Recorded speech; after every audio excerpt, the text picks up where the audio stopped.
এত সুন্দর আয়োজন করেছে, তার আয়োজনকে আল্লাহ তাআলা রব্বুল আলামিন বলবেন না। বিশেষভাবে অনুরোধ করা যাচ্ছে, যেহেতু আমরা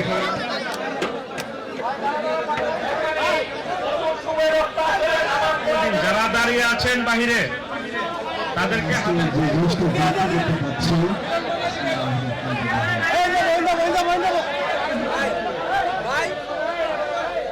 আমাদের প্রিয় নেতা ভারপ্রাপ্ত চেয়ারম্যান তারেক রহমান সাহেব সামাজিক এবং রাজনৈতিক পরিবর্তনের কথা বলছেন। সুতরাং আমাদেরকে আগের সেই চিরাচরিত নিয়ম থেকে বেরোয় আসতে হবে এবং মানুষের কল্যাণে কাজ করতে হবে।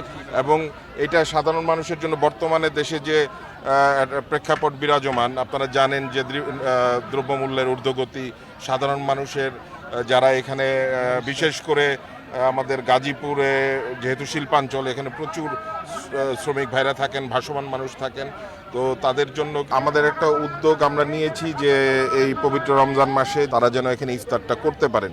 তো এটা আমাদের একটা ক্ষুদ্র চেষ্টা, আমরা চাচ্ছি যে এটাকে আরো বড় কিভাবে করা যায়।